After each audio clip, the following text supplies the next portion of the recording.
we're going to talk about something that's so shocking as to be unbelievable to some.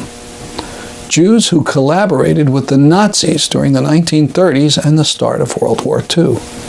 I'm not talking about some nutcases, but the leaders of groups that eventually founded the State of Israel.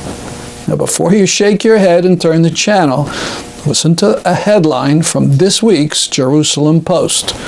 It's from September 23, 2009. It reads, "When Zionists made a deal with the Nazis." It was written by historian Edwin Black himself, a Zionist, who has written a whole book about how Zionist organizations in the 30s broke the boycott against Germany and sold Nazi goods in Palestine. Coincidentally enough, Lenny Brenner, a historian who specializes in this period, has just released a paperback edition of his book, 51 Documents, Zionist Collaboration with the Nazis. I interviewed him about it in New York City in August. You've written 3 books that detail collaboration by major Zionist organizations with Mussolini's fascists and Hitler's Nazis. Is that right? Yes. At that time, in other words, the Mussolini-Hitler period, the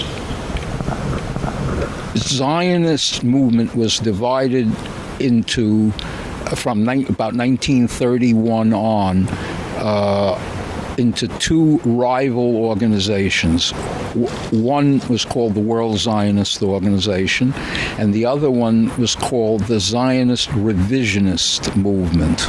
Okay, now they merged sometime in the 50s again, and the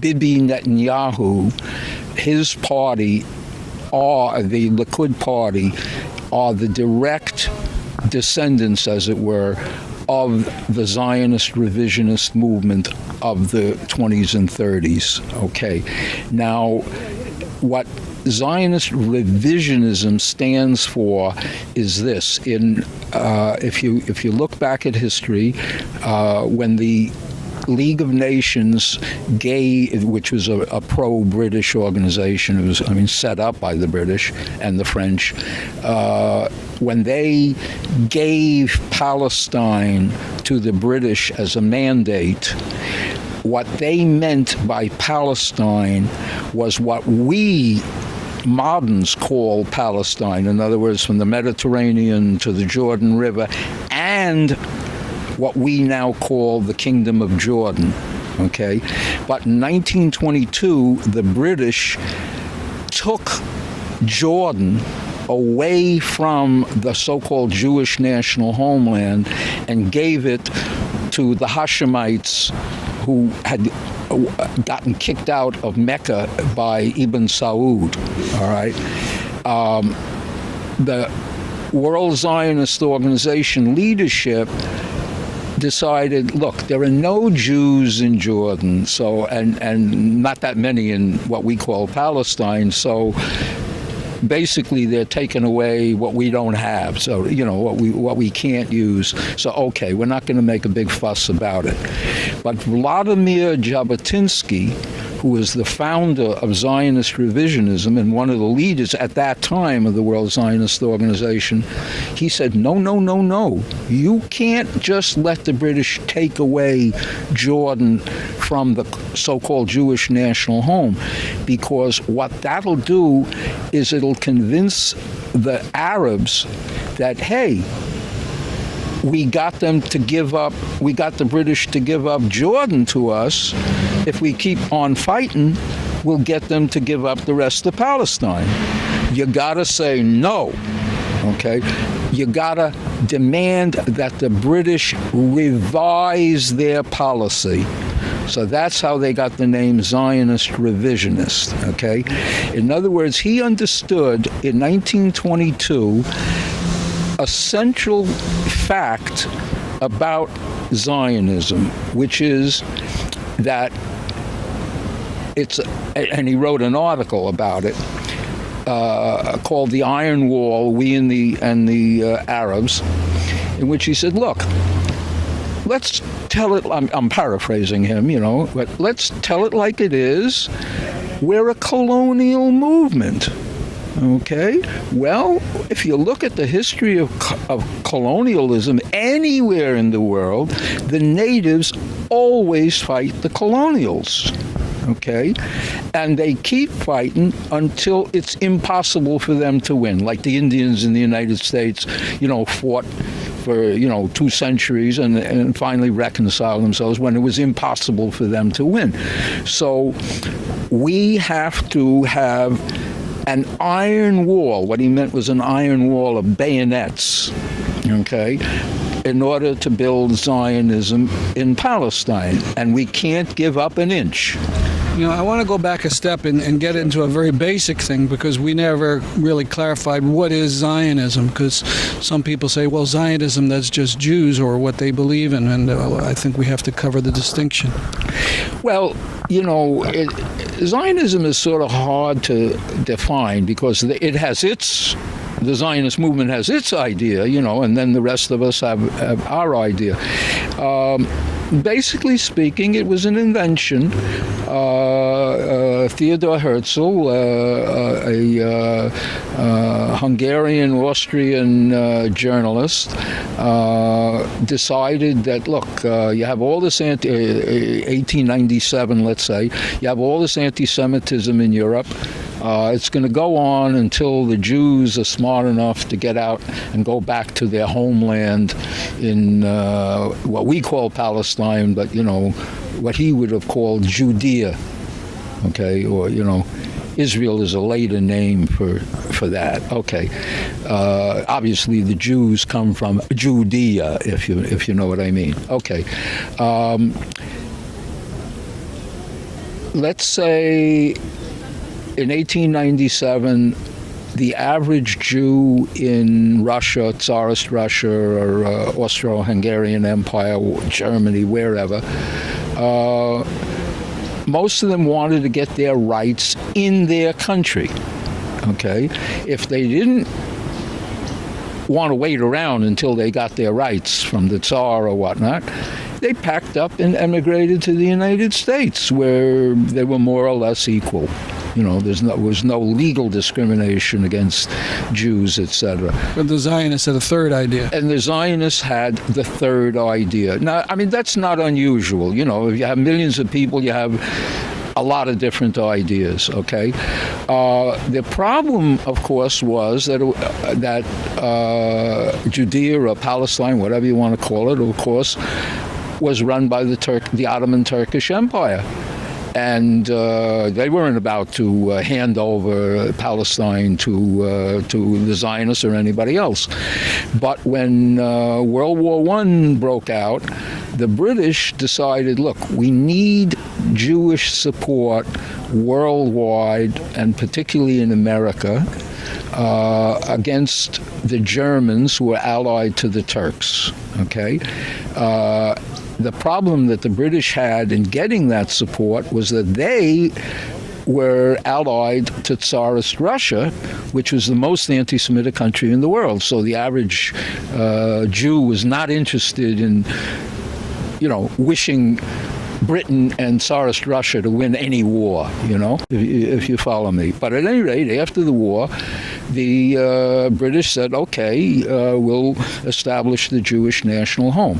Now, aside from the fact that, they had made the promise and they had to, go through the motions of fulfilling their promise, they also figured, look, we got to run Palestine now that we have it.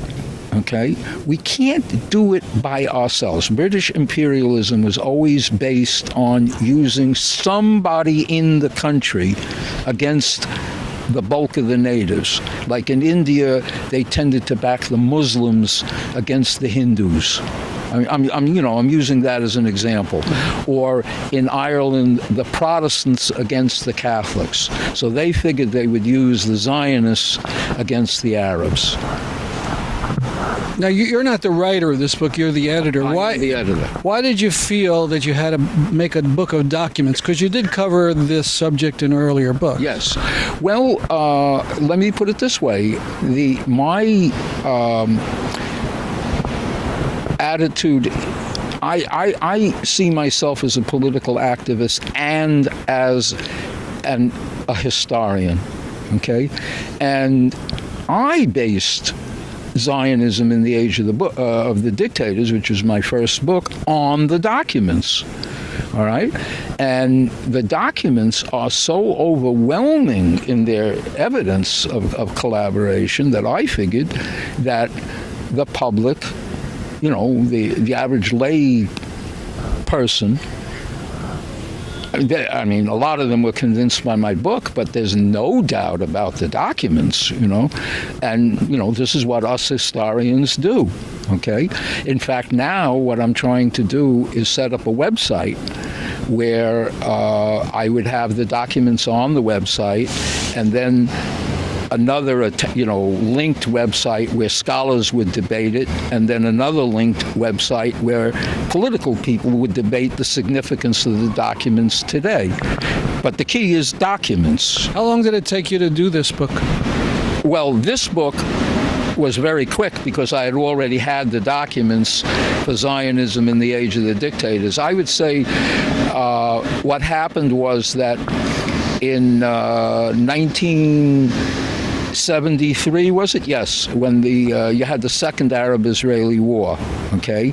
I was out in Berkeley, California, and, we had won a free speech area in a famous battle in Berkeley. And so me and a bunch of other anti-Zionists were, debating Zionists on the campus there.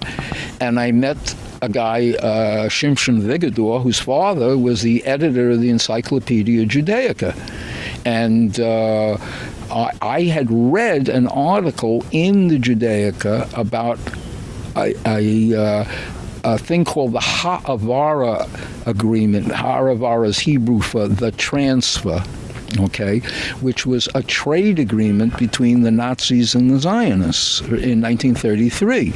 So I asked him about it, and he said he had heard about Zionist collaboration, but he didn't know much about it. So I started doing the research then. But then I realized I had to get to New York, where you had a real Jewish library. Berkeley didn't. And so I started doing more research in New York. And then I went to, by chance, I went to Britain and went to Croom Helm, which was one of the leading publishing houses in Britain. They published the Berk's Peerage, you say, yes. And, I explained that I had, all these documents, etc. And they said, look, we'll publish it, but you got to show us every document. In other words, we won't tolerate the slightest mistake, because you're going to write one of the most controversial books imaginable. Your enemies are going to go through your book with a magnifying glass, and they're going to blow up the slightest mistake. Okay, so there can be no mistakes.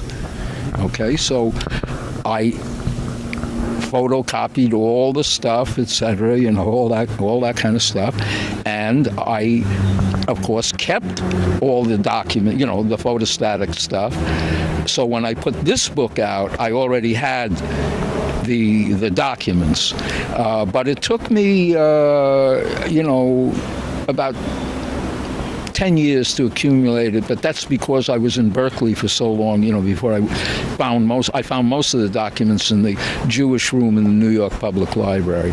I go in through old Zionist publications and scholarly works and so on. All right, we don't have a lot of time, so I want to jump right into some of the documents. One is the Zionist Federation addresses the new German state. Yes. So I guess this is a couple months after Hitler is chosen to be chancellor.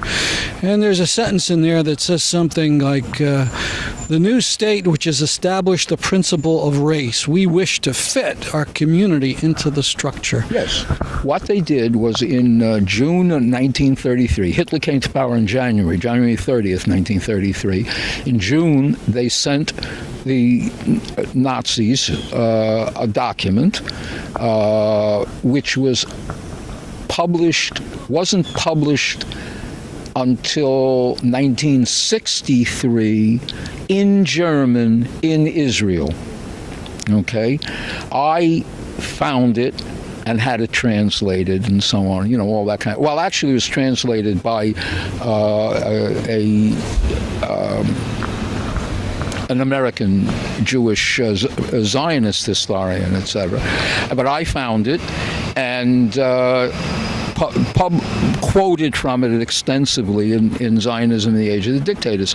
And basically what they were saying is, hey, hi Adolf, you guys are racist, and so are we,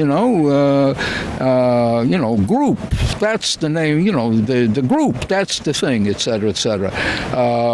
And you want us out of here, and we want Palestine, so let's do a deal.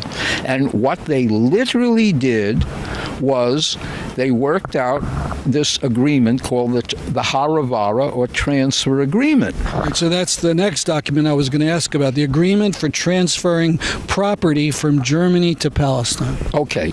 Now, any German, didn't matter whether you were a Jew or a Gentile, if you, in 1933, we're talking about the depths of the Depression, okay? Everybody's broke. I mean, governments are broke, So if you wanted to take money out of Germany, no matter who you were, you got nicked at the border for like 25%. Okay? So what the Zionists and the Nazis did was they worked out a deal where instead of sending the money out over the border, a Jew would hand over, let's say, 100,000 Reichmarks. I'm just being arbitrary, 100,000 Reichmarks to the Nazi government, and the Nazi government would then ship 80,000 Reichmarks worth of, let's say, steel pipes to Palestine, where the Zionists would then sell the pipes to themselves, to the Arabs, whoever they could, and then give the money to the emigre Jew when he arrived in Palestine. So it was cheaper for the Jew to go out that way than to get nicked for more money going to New York. Well, that sounds nice, but weren't other Jews then demanding that people not buy any German product? Of course. What this meant was that the Zionist movement was breaking what you might call the automatic, spontaneous boycott of German goods by Jews all over the world. They actually were selling things like steel pipes and stuff like, whatever the Germans shipped them, they were selling them all over the Middle East. And they even tried to sell them in Europe, but like the British Zionists said, listen, don't try to do it here. I mean, that will just create problems. People will wonder what the hell's going on, But they were selling the goods all over the Middle East. Okay?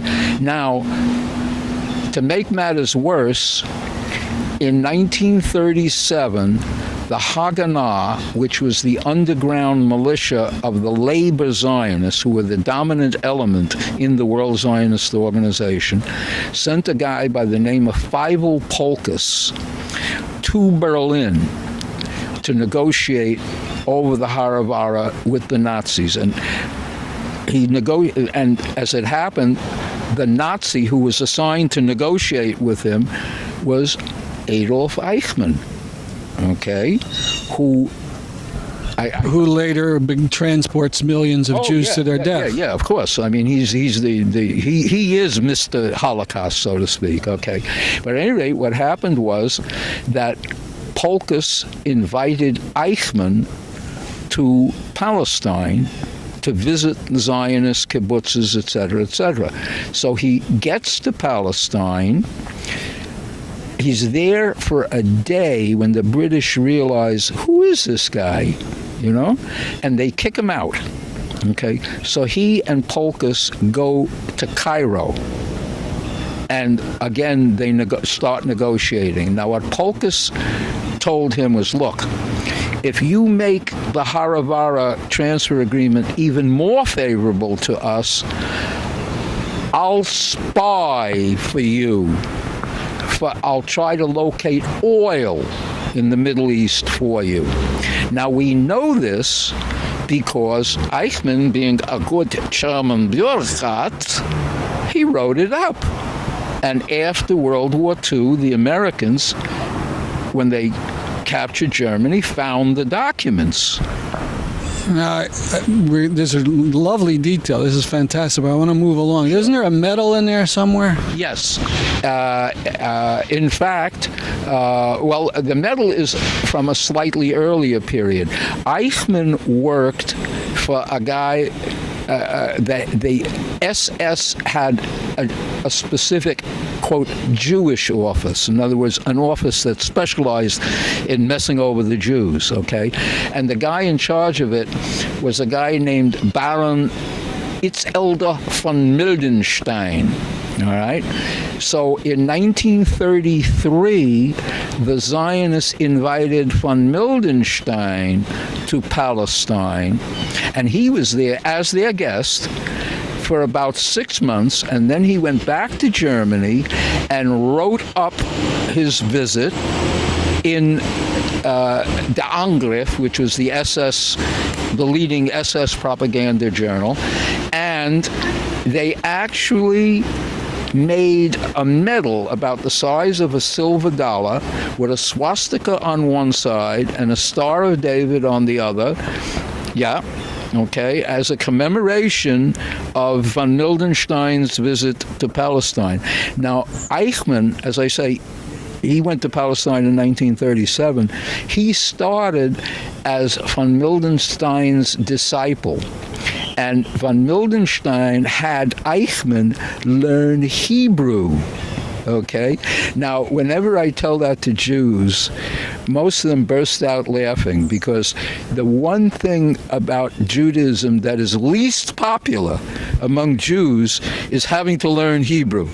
You understand? So the idea of Eichmann, Adolf Eichmann, studying Hebrew sounds like a joke, you know, except that it was real. I mean, we have some stunning stuff here, breaking the boycott against Hitler, bringing von Mildenstein, bringing Eichmann. I want to talk now about Hitler's buddy, Mussolini. Okay. What kind of relations did some Zionists have with him? Right. Okay. Now, Mussolini, his image was that he wanted to recreate the Roman Empire, okay, in the Mediterranean. So he saw Britain as a rival, because, you know, Britain ran Britain and France as his rivals, because they had Palestine, the British had Palestine and Egypt, the French had Syria and Lebanon, and Algeria, Tunisia, and Morocco, etc. So, you know, he became their enemy, all right? Now, as I said before, when Jabotinsky, the founder of Zionist revisionism, he wanted the Zionists to demand that the British revise their policy, and the World Zionist Organization wouldn't do it. So he decided to go looking for another mandatory to take over from Britain in Palestine, all right? Well, who was the only one who could even possibly do that was Mussolini in Italy. Okay, now Jabotinsky's first attitude, you have to understand something about Jabotinsky.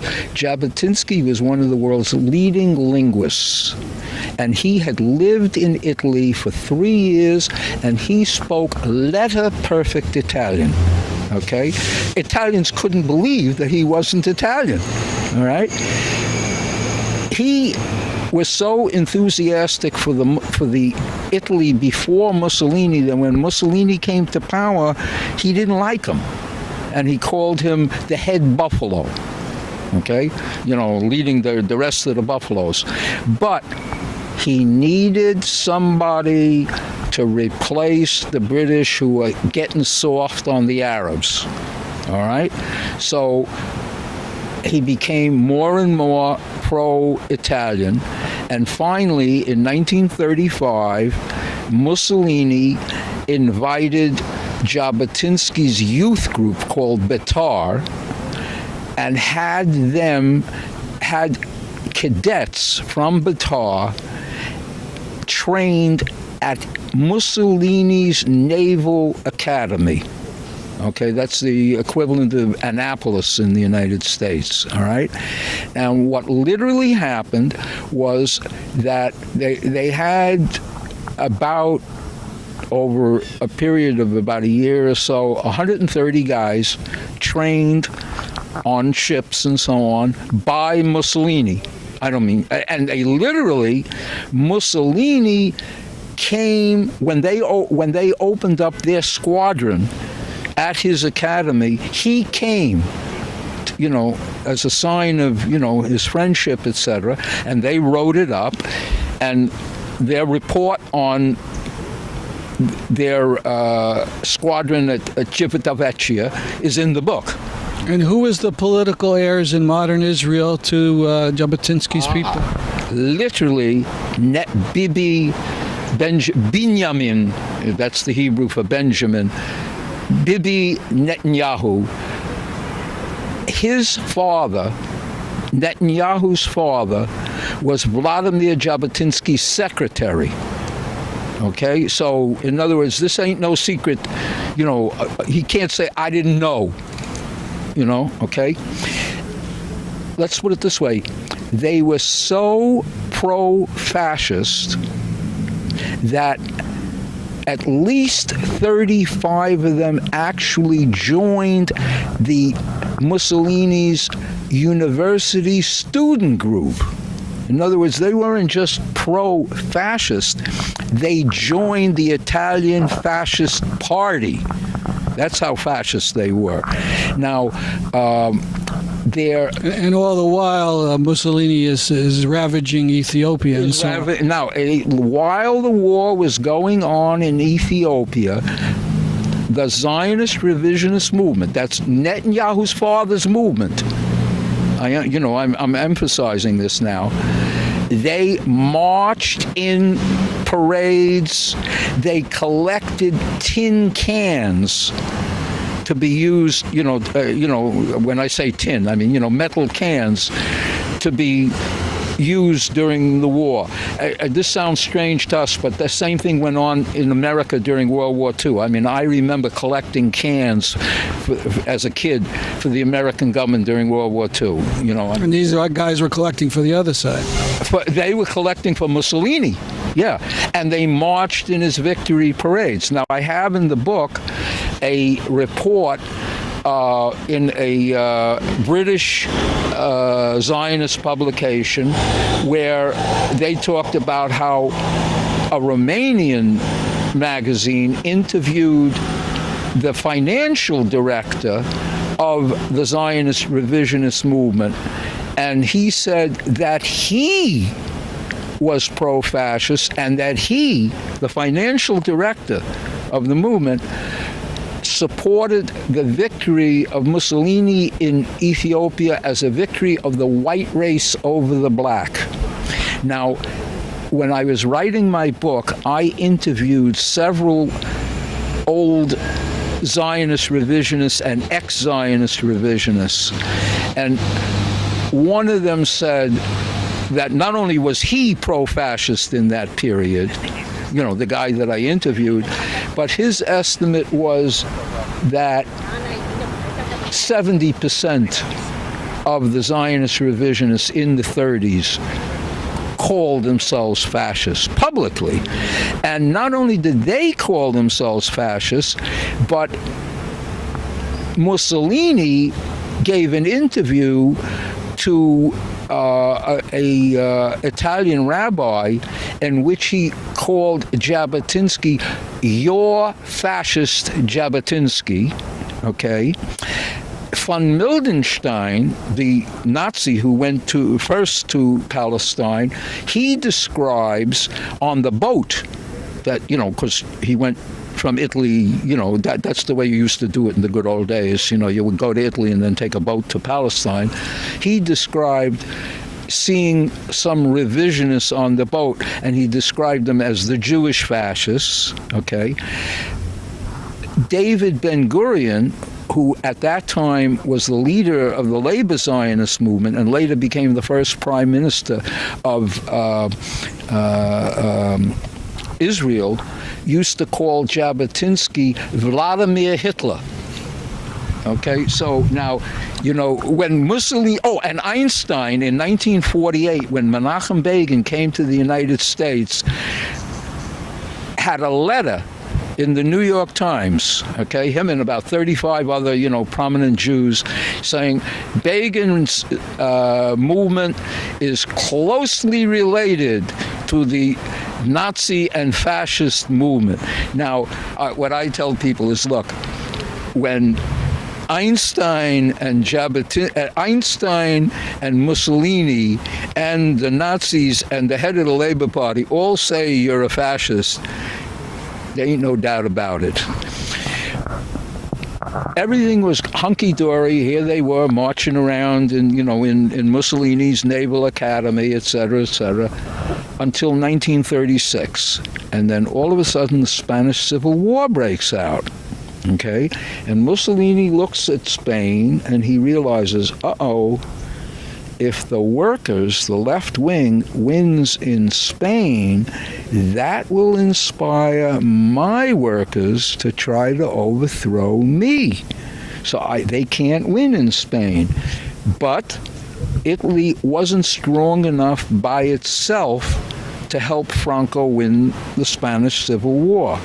So he had to ally himself with Hitler. Okay? Now, up until that time, Mussolini said, look, I don't want to hear about this guy Hitler. I hear all these guys, they're wannabe fascists. No. Fascism is Italian. Okay? But now he realized he had to ally himself to Hitler, and he realized if you ally yourself to Hitler, you can't have Jews at your Naval Academy. You can't have Jews in the fascist party. So he kicked all the Jews who were in the fascist party out of the party. He kicked the Zionist revisionists out of Civita Vecchia, and he put in discriminatory racial laws in Italy. So at that point, the Zionist revisionists got kicked out of Italy. But then, and Jabotinsky decided, okay, that's over. So he went back to supporting the British. But the problem was, or not the problem, but what happened was, so many of his guys had become, of his followers had become ideological fascists that they couldn't accept the fact that Mussolini had broken with them. They blamed it on the Jews. Here's Mussolini, he's being nice to us, etc., etc.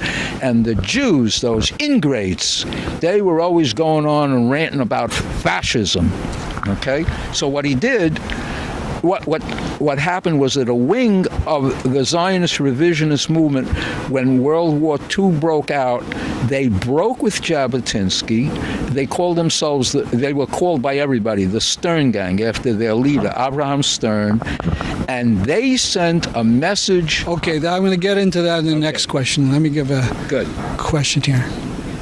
All right, so here we are. World War II is starting.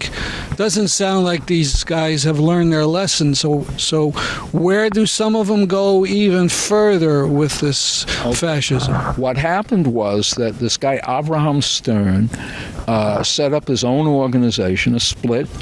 That's common in all political groups. And they sent a message, a document, by messenger to a Nazi diplomat in Beirut, which you have to understand.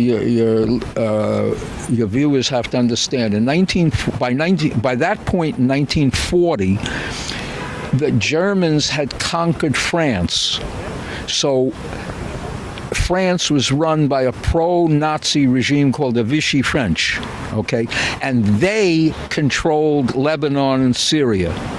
So the Nazis had a diplomat in Beirut, okay? So the Stern Gang, which was the British name for them, the Stern Gang sent a messenger with this document to the Nazis offering to go to war on Hitler's side. They explained... Wait, say that again?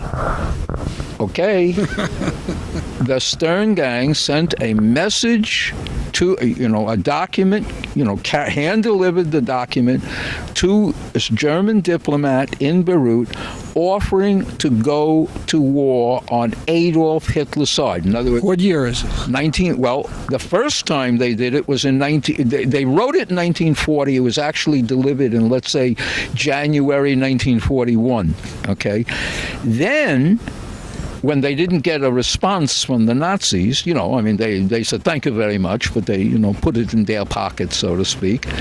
They sent another messenger at the end of 1941. So it was delivered twice.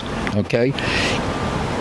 After World War II, the document was found by the British in Turkey, in the German embassy in Turkey. In other words, the diplomat who they had given it to in Beirut, he toured the Middle East, and when he got to Turkey, he deposited the document in the German embassy in Turkey. So let me emphasize this. We're in World War II, in the middle of the actual Holocaust, and this group of Zionists is proposing to fight on the side of Adolf Hitler. Absolutely.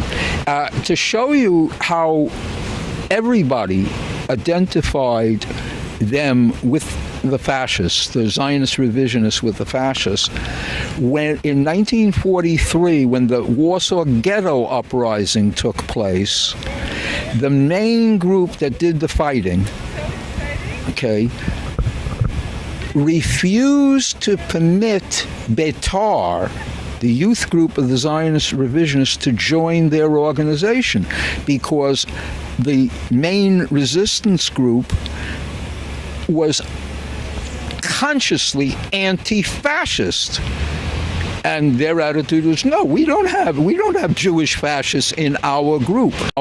As crazy as all this sounds, fascists trying to go to war on Hitler's side, etc., about 5 years ago, Moshe Arens, who had later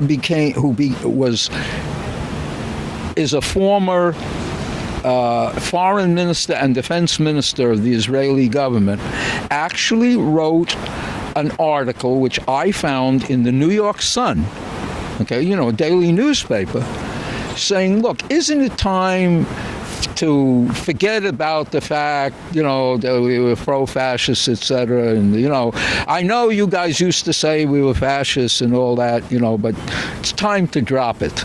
Look, you've heard of Holocaust revisionism, like Ahmadinejad in Iran, etc., it was only 1 million Jews who were killed, that kind of stuff. Calling for a former defense minister of Israel to tell people that you shouldn't call us fascists anymore. That's Zionist Holocaust denial. Let me go into one more document. It's a Rezo Kosnar, I'm probably mispronouncing his name, the report of the Budapest Jewish Rescue Committee. What was that about? Now, again, as I emphasize, Eichmann had gone to Palestine as the guest of the Labour Zionists in 1937 and spoke Hebrew and all that kind of stuff. When Germany got into Hungary.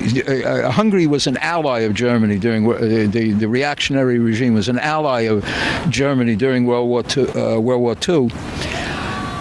One of the first things that he did was he went to Rishu Kasna, who was one of the labor Zionist leaders in Hungary, and said, okay, let's do a deal. Because, he knew from experience that labor Zionists would do this kind of a deal. And what he did was, he said, look, you send one of your guys, I'll let you send one of your guys from Hungary to Istanbul in Turkey to negotiate with the Zionist movement there, and with the Zionists in Palestine and the British and the Americans. What I want is for the British and Americans to give us, the Germans, 10,000 trucks, which we'll only use against the Soviets, in return for which you can have all the Jews in Hungary. Now, this is absurd. In other words, when the British heard about it, they said, throw that right in the garbage. They were not about, they're allied to the Soviet Union, They're not about to do this. But the deal to make all this sound sweet to Kastner, who Eichmann is negotiating with, what he did was he said, look, right now I'll let you send a train load of Jews to Switzerland to show that I'm not playing a game with you. Okay? So he sent about 2,000 Jews. Kastner he picked 2,000 Jews and sent them to Switzerland. Okay? After the war, he wrote up the whole episode in a thing called the Bericht in German, because understand, nobody speaks Magyar, the Hungarian language, except Hungarians, okay? And he didn't speak English, so he wrote it in German. And it was sent, it was put in the archives in Israel. But then what happened was that a Hungarian Jew accused Kastner of collaborating with the Nazis in Israel. Why? What would be bad about bringing 2,000 Jews to Switzerland? In return for which, Kastner didn't tell the other Jews that the other trains were going to Auschwitz. You get my point, all right? So one of the Jews who managed somehow to survive, when he got to Israel and he discovered Kastner was there, he wrote an article in a Magyar language newspaper accusing Kastner of collaborating. And Kastner got the Israeli government to sue the guy for libel, okay, on his behalf.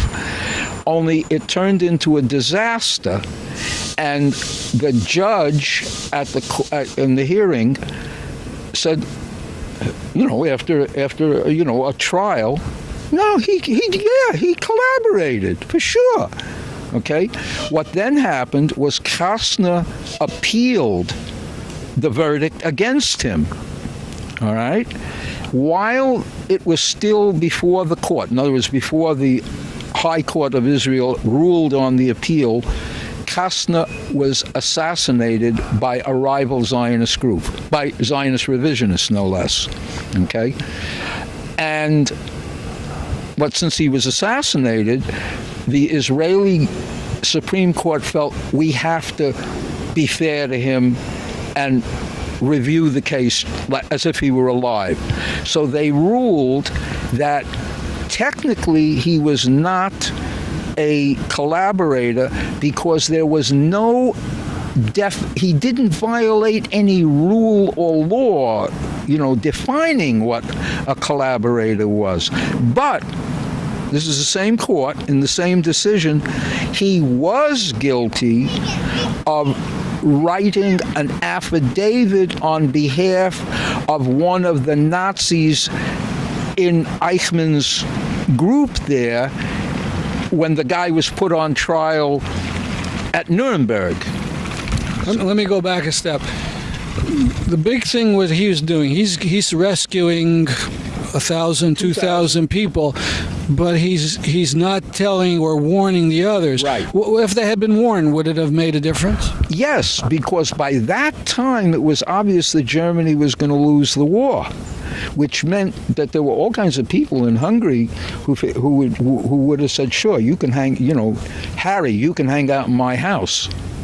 I mean, that kind of thing went on all over Europe, and particularly since the Hungarian government wasn't popular, there were a lot of Hungarians who would have done it.